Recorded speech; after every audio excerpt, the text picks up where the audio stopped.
When I came to, I found myself slouched over on the sofa in a dimly lit cabin. Quickly realized it was my room. Wasn't in the same state I'd left it. Drawers and cabinets stood open, and the things from our luggage had been thrown about haphazardly. There was no doubt about it. Someone had been looking for the case. Ah, you're awake. Fletcher, who was standing next to the door, approached me when he noticed I was conscious. What happened? Where are Jay and Wren? I don't know yet, but I have my men looking for them. Bitters was only able to grab you when the chaos started. That's right, we'd been together in the lounge when something happened. I couldn't remember it exactly. It was like some of the pieces were missing. All I knew was that I had felt strange and then lost consciousness. Had we been drugged? What's going on? Did you do this? I understand your distrust, considering the current situation. But no, I did not destroy your room. In fact, the reason I left was to stop the thing that did. He motioned to a dark corner where I could just make out the silhouette of something hunched over on the ground. It didn't look human. Was it some kind of animal? Some of the other passengers have become aware of a delicate private matter. Something that was meant to stay between me and my ex-business partner. A matter that involves you and your so-called bodyguard, Miss Robin. And now, even with my warning, some of the others decided to try and capitalize on my absence. For that, I apologize. Our kind tend to be prone to our vices. For many of our group, that vice is greed. You're quite lucky I had the foresight to send Bitters back. What are you talking about? What do you mean? I see you haven't figured it out yet. Allow me to explain. Some of the passengers are different from the others. This train was made to serve a very special, very secret clientele. I had thought perhaps that you were one of us. I'm glad to see that's not the case. This is a terrible curse to bear. It also means that you have no use for the item you stole from Bertram Sullivan. I played dumb. Bertram Sullivan? The man whose murder the detective's investigating? I've never even met him. I think you have me mistaken for someone else. Chuckled. You can deny it all you like, but I will find out. Do you need convincing? Perhaps you would be more cooperative if the detective explained things to you. Wren? Oh yes, everything I told you about him was true. Would you like to guess how I know that? He works for you. You're his master in the shadows. Precisely. You're blackmailing him, aren't you? You made him do all those things. Fletcher scoffed. You're not entirely wrong, but Wren was a criminal well before I happened upon him. I just directed his energy to more constructive matters. But for some reason, he's been rather defiant on this trip. You wouldn't know anything about that, would you, Robin? You've caused him a great deal of trouble. He really doesn't have any more chances, you know. I've half a mind to get rid of him sooner rather than later. Unless I give you what you want, right? You're a clever one. Among the things you took was a silver box. I just want it back. Thought I remembered something like what he described, but if you have any idea where it is, please tell me. Did Fletcher think I was stupid? Won't be manipulated so easily. Wren wasn't helpless. He knew what he was doing. Whatever his goal was, it was important enough to risk his life over. To undermine his efforts now and give in to Fletcher would be a slap in the face. Maybe a criminal, but so am I. Doesn't mean he's a bad person. There's no way I misread his feelings. I trust him with my life. I don't believe a word you said. And as for your silver box, I've never seen anything like it. You should check your facts. I'm not the person you're looking for. So you want to be difficult? Fine. reached into his pocket and drew out something silver. Small and thin with an engraved motif of a bird of some sort. Pocket watch. You're going to regret this, Robin. Welcome to part 3 of Red-Handed Robin.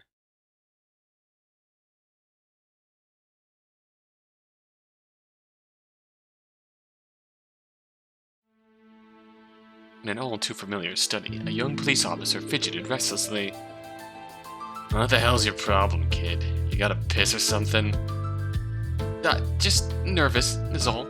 I hear Mr. Gardener is an intimidating man. Over 5 years after he'd been unceremoniously kicked out, he found himself back in this unpleasant place. That was Warren, not me. He told himself that in an effort to calm down. Warren was a 13-year-old boy who Mr. Gardener saw fit to make homeless, and he hadn't stopped there. For some reason, the man held so much contempt for Warren that he used his influence to have him blacklisted from every respectable trade in the city. Damn! It was for that reason that Warren had to disappear, replaced by someone new. That's how Wren was born.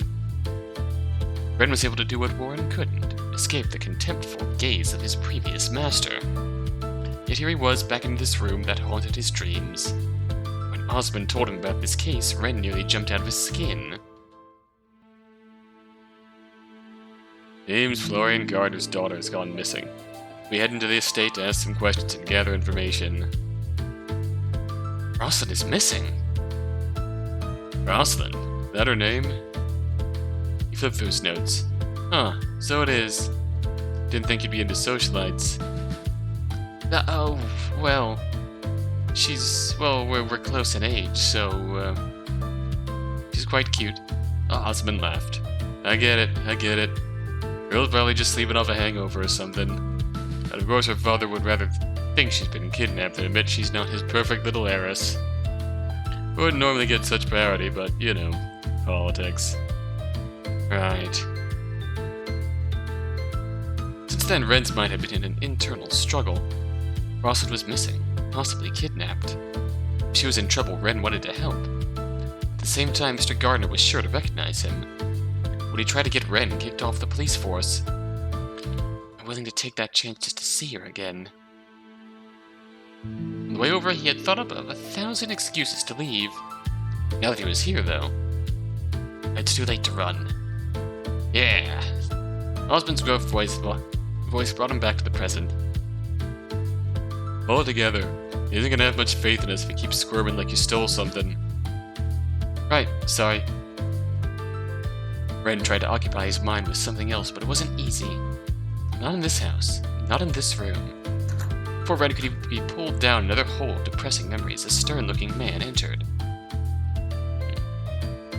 The man's attention was on Osmond, who was giving him the standard introductions. Wren could barely concentrate on what was being said. Does he know? And this is Officer Wren. Mr. Gardner looked Wren in the face and offered him his hand. How do you do, officer? Don't just stand there, kid. Shake the man's hand. Wren quickly regained his senses and did as he was told. It's a pleasure, Mr. Gardner. He's gotta swallow hard. Like with most things of this nature. Swallow hard and stomach what you want to say and just grin and bear it. You look a little young to be a police officer. Didn't just steal your father's uniform, did you? He said it in jest, but Wren didn't laugh. Yeah, he's got a bit of a baby face. Ladies love it, though. Alright, Mr. Gardner, can I ask you a few questions about your daughter? Of course, detective. Mr. Gardner let Wren go and walked to his desk. You really don't recognize me? Not at all. It should have been a relief, but that wasn't what Wren was feeling. Why don't you look into my face, you little sneak?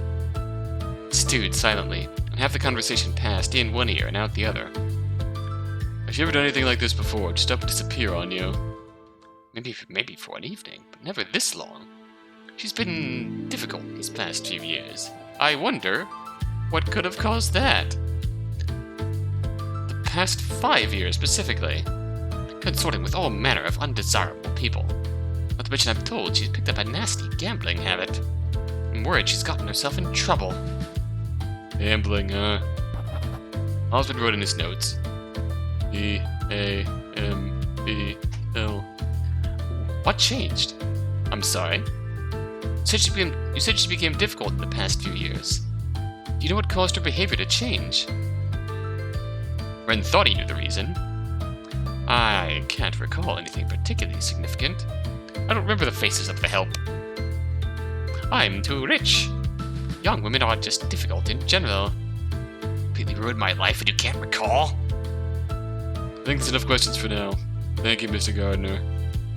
We're just sending the fiancé. Of course, Detective. Fiancé? Uh-oh. Chadwick. Is this is it a Chadwick sighting? Wren had been so distracted on the way to the state that he only glanced at the preliminary report. Looked it over once more. She's engaged. After a few minutes, a young man entered the study. Wren instantly recognized him and spoke without thinking. Chadwell! It's Chadwick, actually. Chadwell gave Wren a haughty glare and without shaking hands sat on the other side of the desk.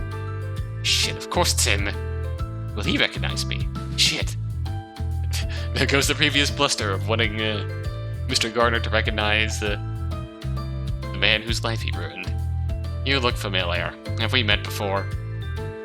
Have you ever been arrested? Chadwell glared at him again. Of course not. No, we haven't met. Osmond gave Wren a look of suspicion.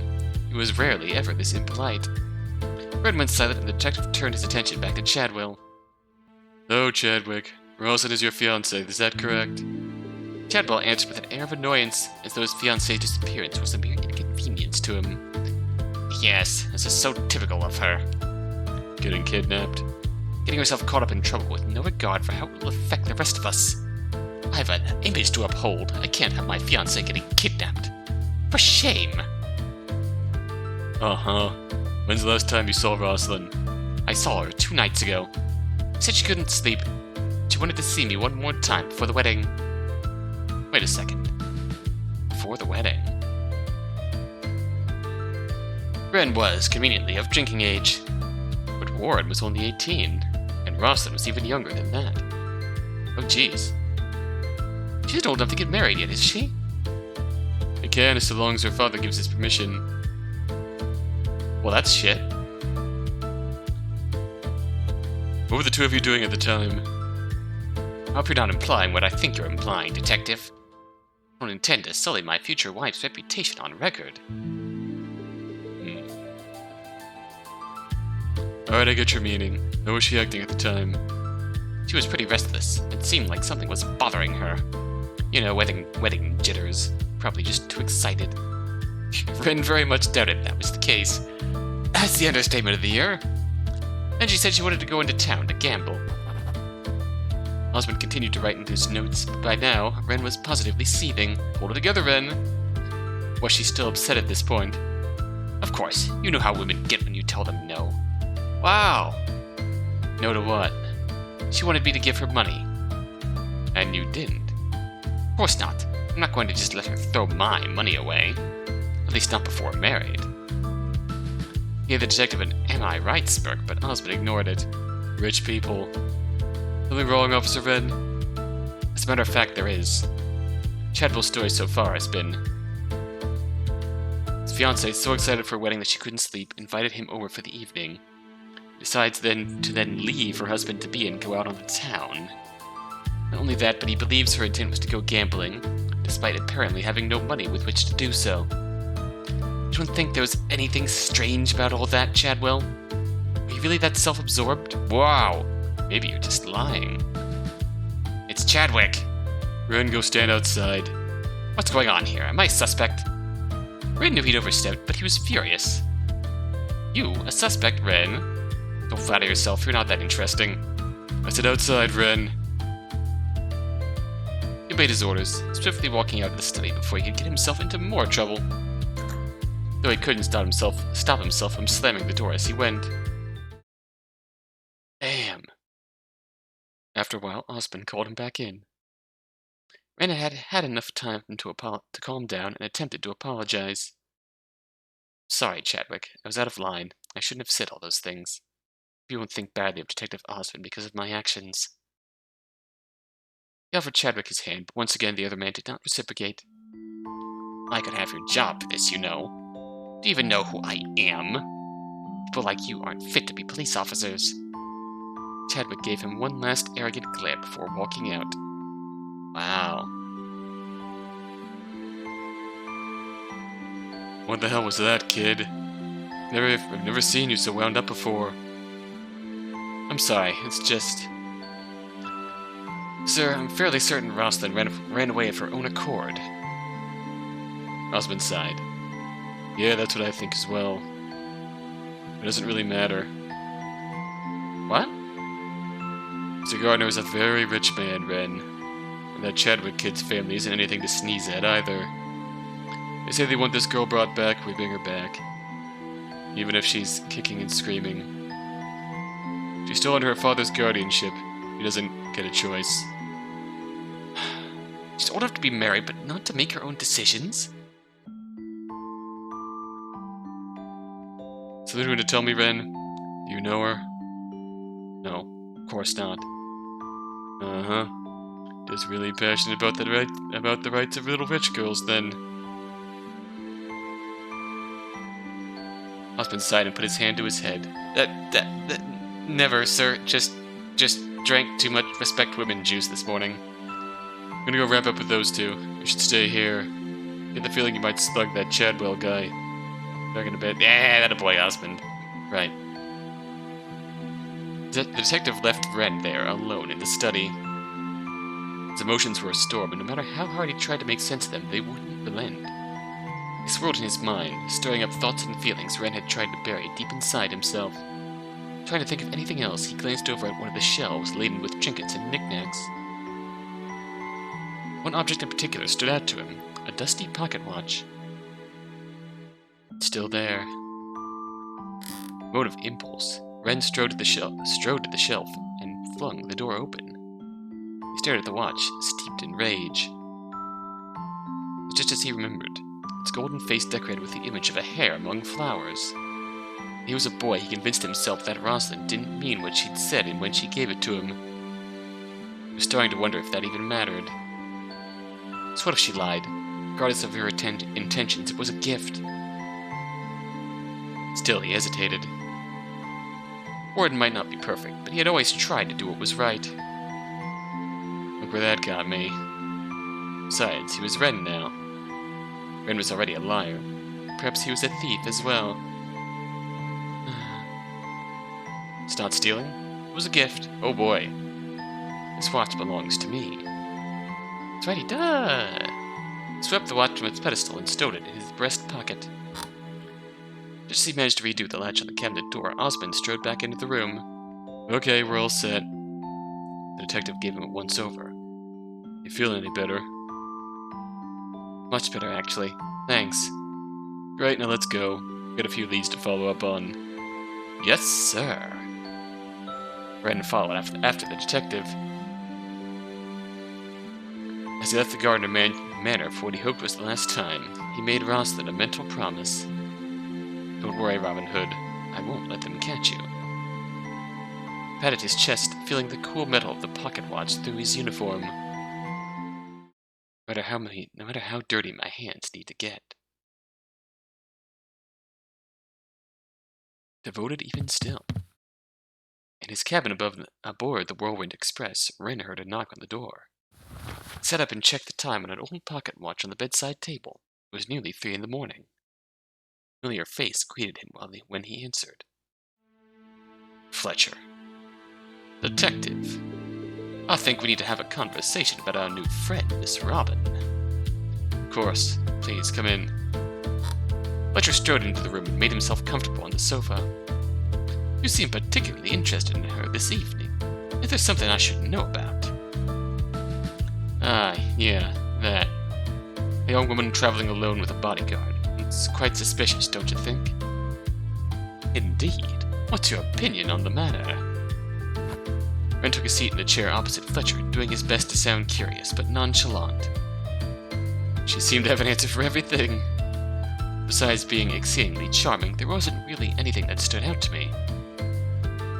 She's just as likely to be our culprit as any of the others. To be honest, there's no evidence that what you're looking for is even here. This would have been much easier if you had some sort of system in place to track your passengers. It would be bad for business. Our kind prefer a certain level of anonymity. I'm sure that's something you can understand, Wren. I see your point. Fletcher studied him over his steepled hands. You wouldn't lie to me, would you, Wren? Because I've rarely seen you so focused. He needed to make sure Fletcher didn't feel he was being deceived. Of course not. I know how useless that would be. I'm just thinking, she's clearly very charismatic, not to mention smart. Perhaps she could be useful to you. Certainly much more than I am. I appreciate your enthusiasm, but I choose my associates very carefully. Then why me? I'm not one of you, and you don't even know my name. Don't you consider me a liability? That. I suppose the easiest answer is that I'm rather fond of you. You are? That was news to Wren. Fletcher had no qualms threatening Wren's life or the lives of anyone he seemed particularly close with. If Fletcher had any sort of affection for him, he had a strange way of showing it. You're not the easiest man to manage, but your defiance is only to be expected, considering the situation I've put you in. And you have a tenacious personal sense of justice that reminds me of myself. Perhaps I put more faith in you than I should, but I believe everyone deserves a chance to prove themselves. I can only hope that once you come around to my way of thinking, you'll feel like you can trust me. He chuckled. I suppose that's a very fatherly way of looking at it, isn't it? Wren didn't answer.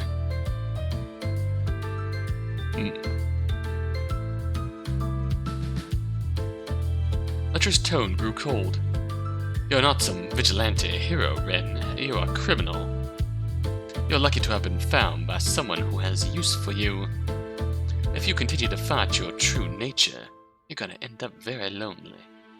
Worse.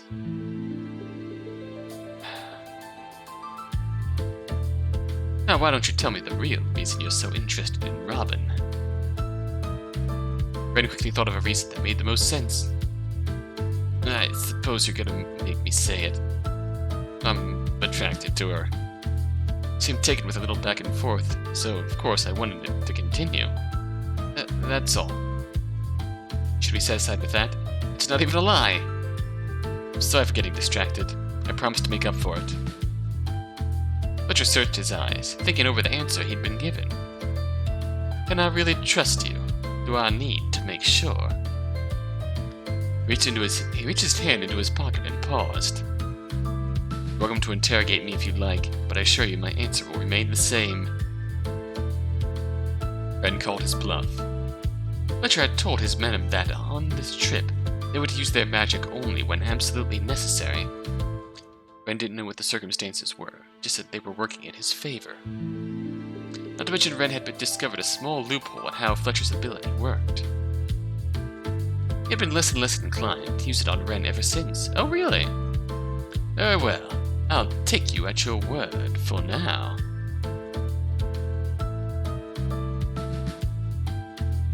He stood, resting his hand on the doorknob. The situation is very volatile, Wren. It needs to be dealt with quietly.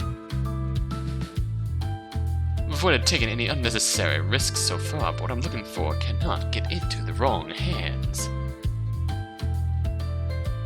If I should find out you've been lying to me, well, I'll have no choice but to ask Robin about all this myself. Of course, Fletcher.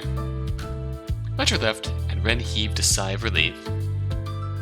I can just divert his attention for a little while longer. A haphazard plan was beginning to form in his mind. Quietly, huh? Wonder what the other passengers would think if they found out what you're looking for. Oh, does this have something to do with this? Does this have something to do with the disturbance at the end of part 2? Interesting. Jay. Roslin. Nope, just me. Oh no, glasses. When Jay opened his eyes, Detective Wren was uncomfortably close. Get the fuck off me! Jay tried to shove him, but quickly realized his hands were bound. Ow, stop! What if I could, but we're locked in here? Jay attempted to calm down and assess the situation he was in. It appeared he and the detective were in a closet of some sort. Furthermore, whoever put them there had taken his glasses and, more importantly, his gun. He glared at the dark, fuzzy outline of Detective Wren. What the fuck happened? What did you do with Robin? Oh, you know, I shoved her in a different closet. And I tied myself up and locked myself in this one because I wanted to get to know you better. I didn't do this, obviously! If anything happens to her, I'll...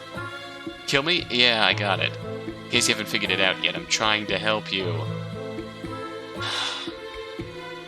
One of the others must have used magic to put us to sleep. Hopefully they have Robin. It'd be a hell of a lot safer with them than with Fletcher. The detective wasn't making any sense. Magic? You have a concussion or something? I'll explain, but you wouldn't believe me unless you see it for yourself anyway. I've been trying to pit them against each other all day. I was hoping something like this would happen to distract him. I didn't expect to get caught in the crossfire, though. Now help me open the door. Much as Jay disliked the idea of helping the detective do anything, he wanted to get back to Robin as soon as possible. Try to get some leverage and ready to shoulder. 1, 2, 3. Two of them heaved their weight into the closet door, but it didn't budge. Again. 1, 2, 3. They rammed it a few more times to no avail. Jay slumped back against the wall, panting. It's too narrow in here. We can't get enough momentum. Maybe if we can get our hands free first. Wren began squirming around. What are you doing now? Knock it off! Relax, this isn't the first time I've been tied up. I'm getting pretty good at escaping. I've never done it with someone pressed up against me like this, but you know, first time for everything. Huh. The detective continued to fidget as Jay tried to make sense of everything that had happened. Fletcher had left the lounge, and then Jay, Robin, and the detective played a game. Suddenly Jay felt like he had been drugged, and he had lost consciousness.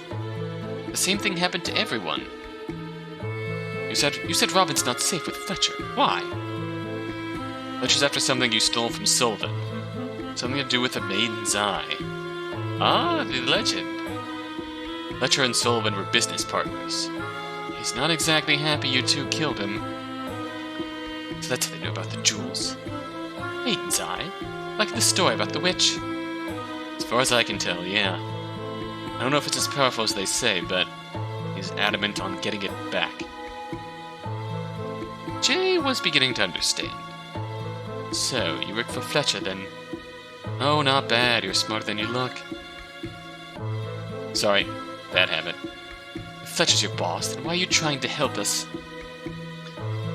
Calling him my boss implies that I chose to work for him. Fletcher is very influential, to say the least. He's had the Capitol Police Force in his pocket for quite a while now. I made the mistake of showing him I could be useful. Ever since then, I haven't been able to escape him. It's more like he owns you. Jay knew how that felt. Exactly. Wren sighed loudly. It was so much easier than trying to tell Robin everything by insinuation. That was not quite as fun. You two are eerily similar. No wonder she likes you. Wren went red. She likes me? Did she say that? What else did she? Not the time. Never mind. Said Fletcher's not the one who did this to us. I've never seen any of Fletcher's men use magic like that. Not to mention he wouldn't want the two of us to be able to talk like this. He was talking about magic again. Jay wondered if he was just delusional. Those ladies. I should have been more careful. Wonder if they're even after the eye at all. Perhaps they just wanted us.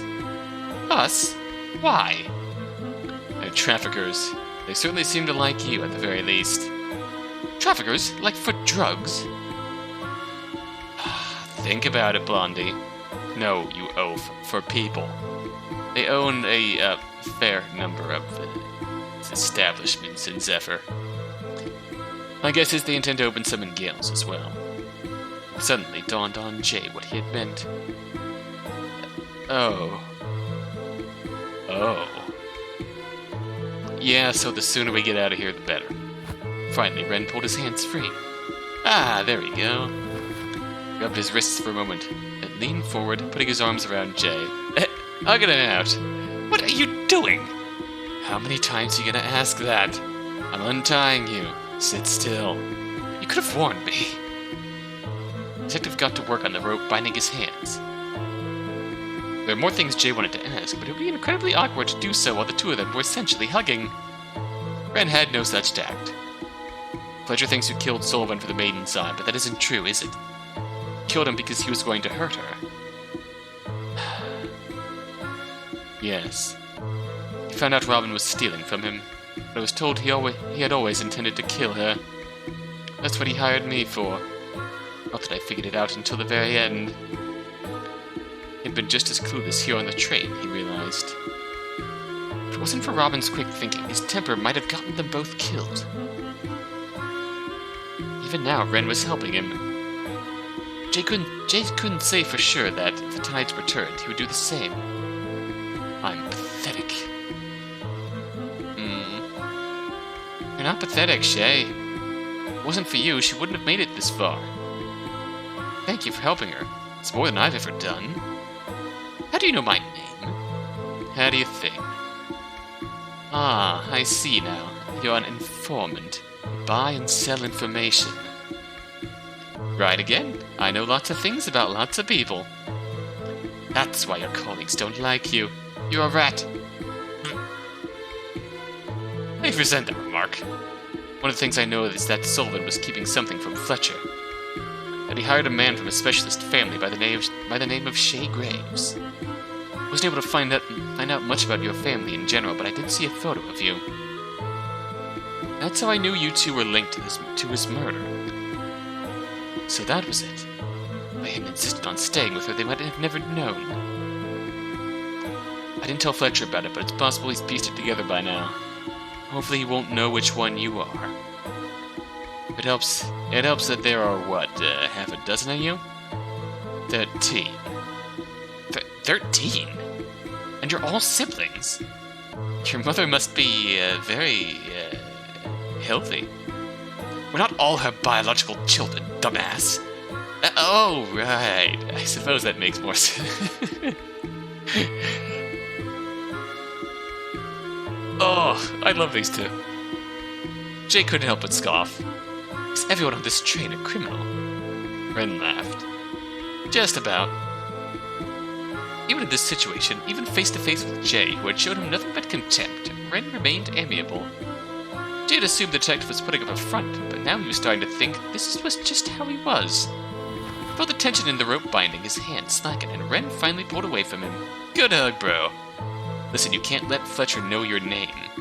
He needs it in order to use his magic to his full extent. Oh! Jay decided to just go along with the whole magic thing for now. Okay. That's the loophole Wren found. Because he's Wren and not Warren. Clever. But you know both our names. You still don't trust me? What if I tell you my name? No thanks, I don't really care. It's Warren. Prick. Your name is Warren, prick. Look.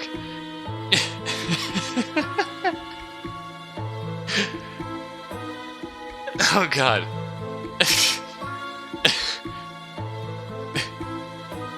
Oh god. That was good. Your name is Warren Prick. That's unfortunate. Are you this difficult with Robin? I can't imagine why she'd put up with you. For once we agree on something. Both of them now free. They can get better leverage to ram the door. Oh god. Alright, let's try this again. 1, 2, 3. Crash. Oh. I don't believe a word you've said. As for your silver box, I've never seen anything like it. You should check your facts. I'm not the person you're looking for. So you want to be difficult? Fine. Reached into his pocket and drew out something silver. It was small and thin with an engraved motif of a bird of some sort. Pocket watch. You're going to regret this, Robin. Flicked the silver thing open, and at once a clicking, whirring noise filled the room. Inside its compartment was what appeared to be a clock, though it didn't look like one I had ever seen. Its hands turned in a strange way, completely out of sync with the time. What is this thing? It's beautiful, we know, but we don't have time to waste admiring it. We? Is he a witch? That can't be right. Witches aren't real, he said so himself. But the proof was staring right at me. 2 sparkling garnets shining in the moonlight. Robin isn't her real name, so... in theory, Fletcher's magic isn't gonna work. Robin. Is Robin your true name? And it said that it was difficult to lie to his superior. Just been talking about Fletcher. Is this some kind of trick? I'm not gonna play this game, I just won't answer. As soon as I decided not to speak, my throat began to burn. Ooh! It felt as though I had swallowed a handful of fiery coals. My eyes watered as I tried to withstand the pain. What's happening? Fletcher smirked and slowly waggled his finger. Silence was apparently not an option. Oh boy.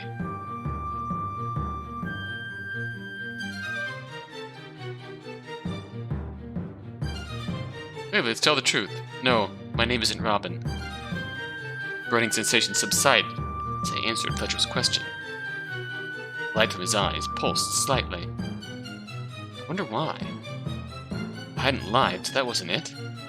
I should observe him carefully. What is your true name? Oh boy, alright. Let's do this. Let's lie. I searched my mind for something to say, and a single name floated to the surface.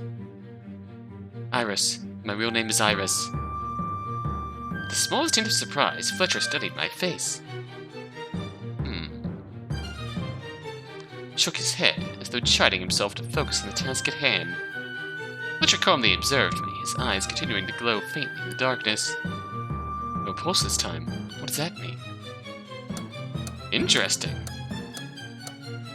The mechanisms in the clock continued to hum, and he asked another question. Robin, were you acquainted with Bertram Sullivan? Call me Robin again. He doesn't believe me.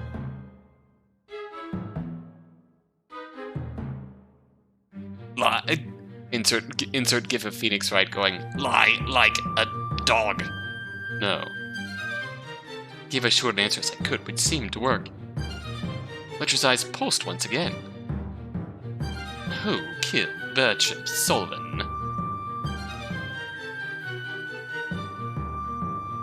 Lie. I don't know. Fletcher raised his eyebrows.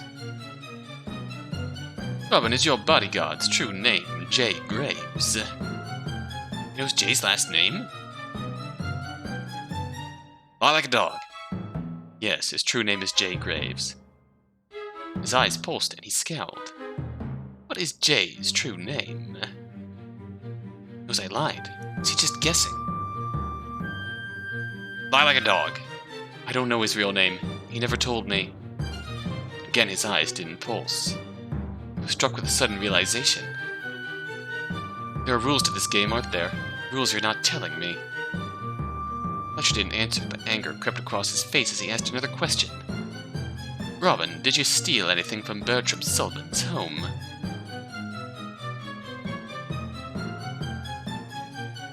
Yes. Another pulse. He was quickly getting to the heart of the matter.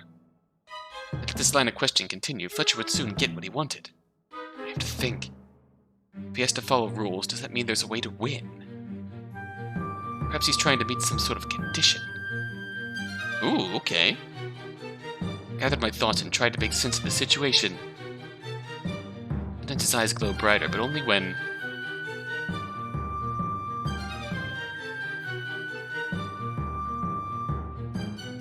Clearly a mix. He says my name? That's right. His eyes pulse after questions where he uses my name. Also, he's asking two types of questions. Open-ended and yes and no. I think that means... Oh boy. Oh boy, I don't know offhand.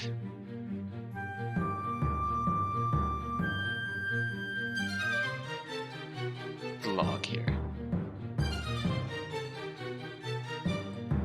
Yes and no. Just be able to tell I'm lying if I'm on you. Actually, let's save. Just be able to tell if I'm lying on yes or no questions. That's the only time he's called me Robin. Using my name is part of the rules he has to follow. That's probably why he wanted to know my true name. Would the rules be different then? I'm starting to piece things together. There has to be a way for me to fight back. Robin, have you and Detective Wren met before boarding this train? Fletcher had picked up on the fact that Wren and I had some sort of connection. He thought over my options for answering when I realized.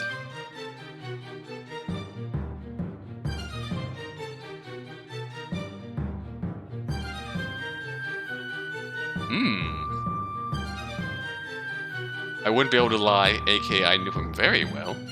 Or I hadn't met Wren before. I had met a boy named Warren.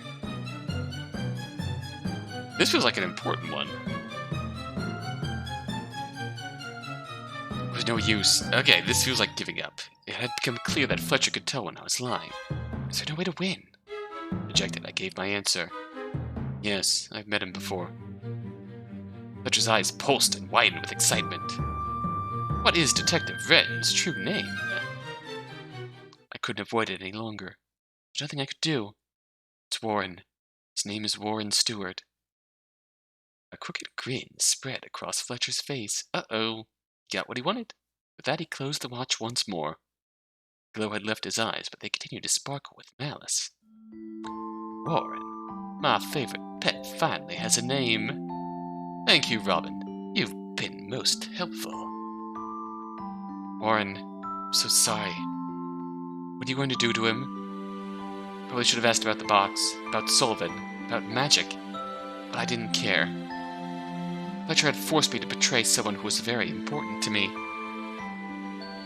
Felt disgusting. Normally, I'd say that's none of your concern. However, you've given me some very important information. I think that's something to be rewarded. As you may have guessed, now that I know his name, he will be unable to lie to me when I use my magic. Wren, or should I say Warren, will be much easier to manage. Though I will have to punish him for the way he's handled this incident. He's normally rather apathetic, but on this trip he's been quite defiant at every turn. I think I know who's to blame for that now. I have a feeling that once I find him, I can get the answers I'm looking for. Won't be around to cloud his judgment any longer. Rouse. Kill her. The large attendant started forward. Wait! Fletcher held up a hand, stopping the man in his tracks. I'll tell you where it is. Go on, then. It's in a case on top of this car. Fletcher nodded to Grouse, who opened the window and glanced outside. He noticed the rope and pulled the case down. It was locked, but the man didn't seem to care. Pried the case open with surprising force, causing the lock to buckle and break. Rummaged through it for a moment, then held up a small silver box. It looked similar in design to the watch Fletcher had used on me earlier. He nodded wordlessly before turning back to me, wearing an unhinged smile. There, was that so hard? Now, Grouse, where were we? Tried to run, but the large man was too fast. He quickly caught me. As he roughly pulled me back, pinning my hands to my sides, a muffled gunshot sounded from down the train. Uh-oh. What is it now? A man called Bitters appeared suddenly, as if from thin air.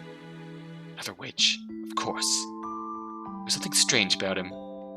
Small feathers dappled his skin, and his hands looked like they were covered in soot. There's fighting back in the lounge. Fletcher sighed heavily. Like petulant children. We have rules for a reason. They want us all to be turned. He faced me again. Do you see what you've done, Robin? You've invited chaos to this world I've worked so hard to keep at peace. All for something that never belonged to you. He held up the silver box.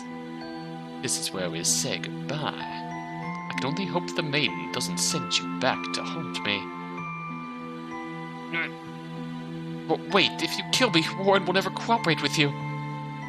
Silly girl. I already have what I want. Rouse, kill her.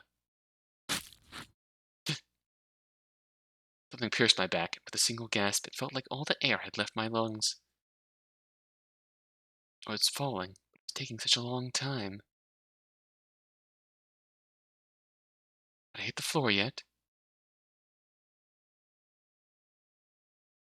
Darkness clouded my mind as my senses slowly faded away. I tried to say a name. Before I finished, I forgot what it was.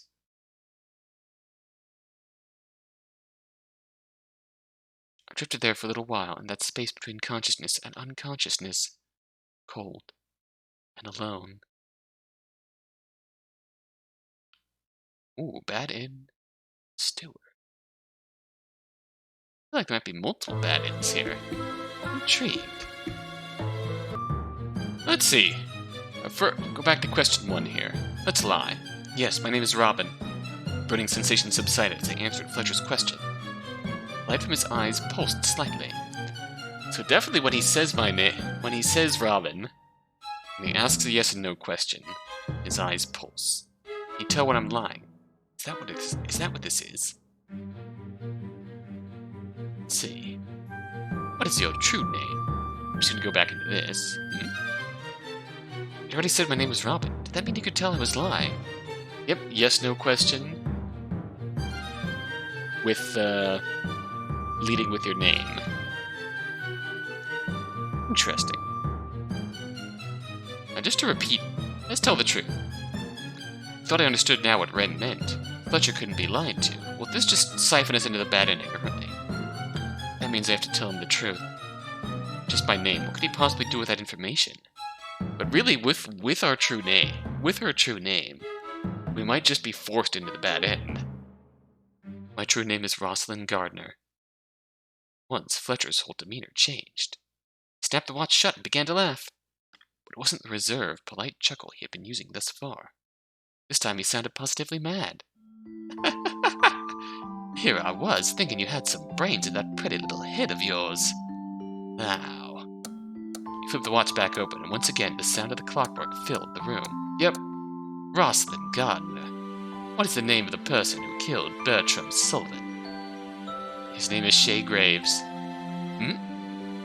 I clapped my hand to my mouth, but it was already too late. Unlike before, I wasn't able to choose my answer. Something had forced me to speak against my will. What did you do to me? The gloating smile, Fletcher waggled his finger, and again it didn't answer. I'm sorry, Shay. He asked another question. Roslin Gardener. What is Detective Wren's true name? His name is Warren Steward. I was covering my mouth, but the muffled answer was still easily heard. Roslin Gardener, where are the things you stole from Bertram Sullivan right now? For a brief moment I contemplated biting my tongue. Magic worked faster than my mind could. In a case on top of the car. Fletcher let out another insane laugh.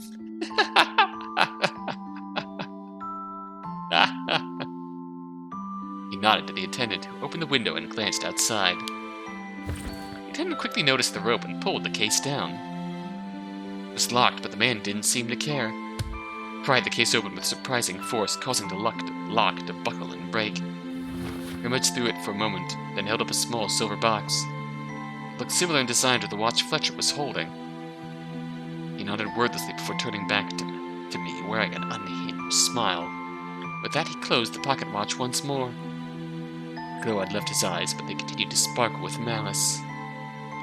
Boy, my favorite pet finally has a name. And the Graves boy, you said his name was Shay.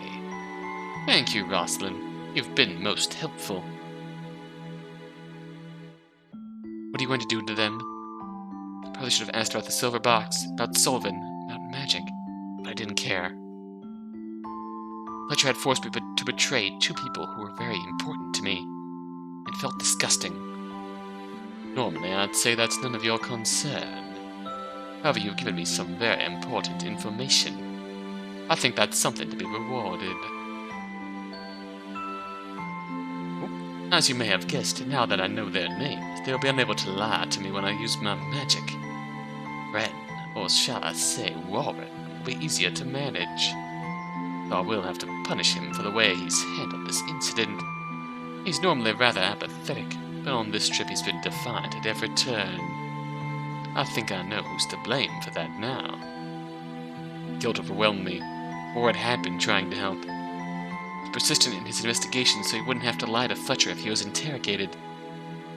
I should have noticed sooner. As for Graves, I'd like to kill him as retribution for my business partner.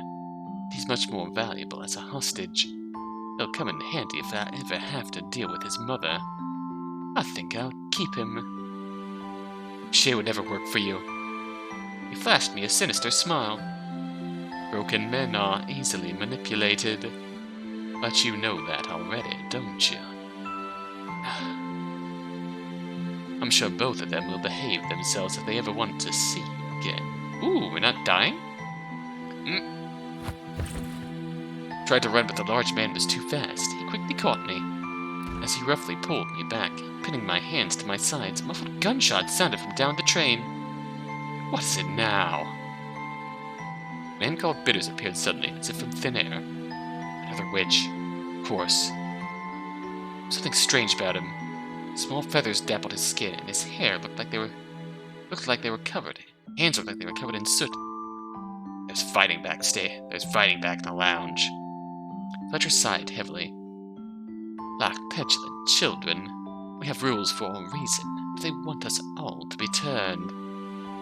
He faced me again. Do you see what you've done, Roslin? You've invited chaos into this world I've worked so hard to keep at peace, all for something that never belonged to you. He held up the silver box. I suppose this is where we say goodbye. I only hope the maiden doesn't send you back to haunt me. Wait, don't you need me to control Shay and Wren? He gave me a look that almost felt like pity. Almost. Silly girl. Why would I keep you alive when I can simply lie to them instead? Rouse, kill her. Pierced my back. With a single gasp, it felt like all the air had left my lungs. I was falling. It was taking such a long time. Had I hit the floor yet? Darkness clouded my mind as my senses slowly faded away. I tried to say a name, but before I finished, I forgot what it was. I drifted there for a little while, in that space between consciousness and unconsciousness. Cold. Alone. Bad end. Roslin Gardener. Oh. Depending on whose name we give up. Okay, which means there's one for Shay, too. Continuing along our earlier path, let's lie to him again. Enforce the lie. Are you deaf? I said my name is Robin. Fletcher calmly observed me, his eyes continuing to glow faintly in the darkness. No pulse this time. What does that mean? Mechanisms in the clock continued to hum, and he asked another question. Robin, were you acquainted with Bertram Sullivan? Call me Robin again. Doesn't believe me. Eh? I mean...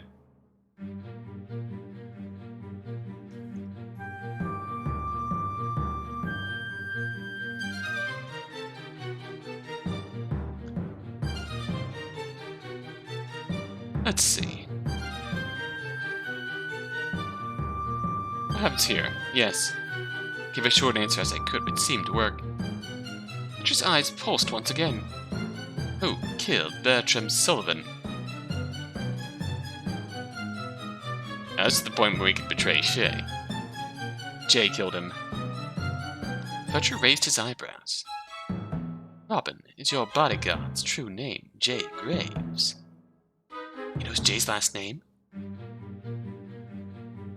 Well, no, that's not his real name. Oh! What is Jay's true name?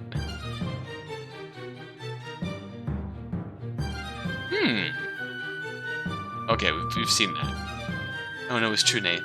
Never told me. Again, his eyes didn't pulse. Okay, now this gets us through to consider the rules of the game. This will betray. A wave of hopelessness crashed over me. Is there really nothing I could do? His name is Shay. A crooked grin spread across Fletcher's face. With that, he closed the watch once more. The glow had left his eyes, but they continued to sparkle with malice. Shay Graves. So that's his name. Thank you, Robin. You've been most helpful. I'm so sorry, Shay. What are you going to do to him? Probably should have asked about the box, about Sullivan, about magic. But alas. As you may have guessed, now that I know his name, he'll be unable to lie to me when I use my magic. I'd like to kill him as retribution for my business partner, but he's much more valuable as a hostage.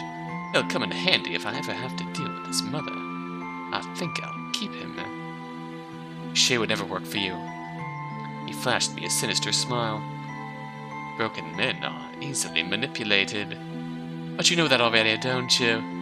I have a feeling that once I find him, I can get the answers I'm looking for. And you won't be around to cloud his judgment any longer. Grouse, kill her. Barged in and started forward. Oh, wait! Fletcher held up a hand, stopping the man in his tracks. I'll tell you where it is. This is kind of sad. This is really sad. Just a last-ditch attempt to save one of the guys that she honestly cares for. Oh well, it's in a case on top of the car. Fletcher nodded at Grouse, who opened the window and glanced outside. He noticed the rope and pulled the case down. It was locked, but the man didn't seem to care. Pried the case open with surprising force. I think this is gonna retread everything what we've seen so far. Wait, if you kill me, Shay will never obey you. Silly girl. I already have what I want. Grouse, kill her. Something that pierced my back. With a single gasp, it felt like all the air had left my lungs. I was falling, but it was taking such a long time. Had I hit the floor yet? Darkness clouded my mind as my senses slowly faded away. I tried to say a name. But before I finished, I forgot what it was. I drifted there for a little while, in that space between consciousness and unconsciousness. Cold. Alone. There we go. There's our bad ending.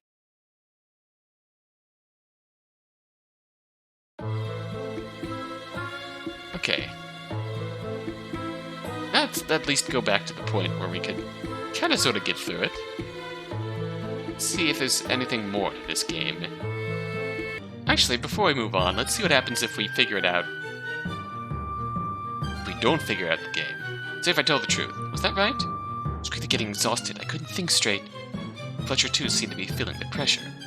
He asked his next question through gritted teeth. Robin, if I threatened to kill Detective Wren, would you tell me where the jewels are? Calm down. Fletcher said he doesn't know where Jay or Wren are. He's trying to bait me. No. But in my heart I knew that was a lie. Once, Fletcher's whole demeanor changed. With a deranged grin, he asked a new question. Robin, what is your true name? My true name is Roslin Gardener. Unlike before, I wasn't able to choose my answer. Something had forced me to speak against my will. Once she lost the will to keep fighting, Fletcher snapped the watch shut and began to laugh. It wasn't the reserved, polite chuckle he had been using thus far. This time he sounded positively mad. So if we don't figure out the game, we must get the Roslin Gardener ending. Here I was, thinking you had some brains in that pretty little head of yours. What did you do to me? I haven't done anything. You lost this game fair and square. Now, flip the watch back open, and once again the sound of the clockwork filled the room. Roslin Gardener. What is the name of the person who killed Bertram Sullivan? His name is Shay Graves. And yep, here we go. Old and alone. Yep. If we don't figure out the game, we get the worst possible ending.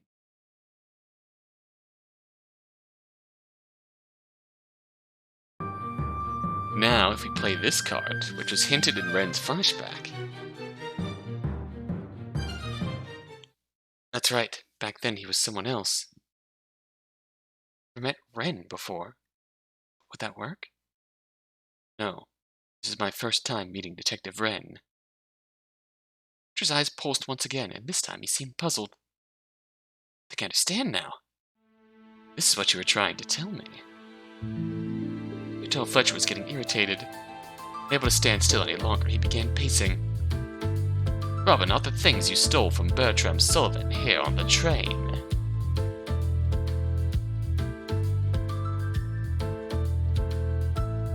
Ah, we're getting somewhere.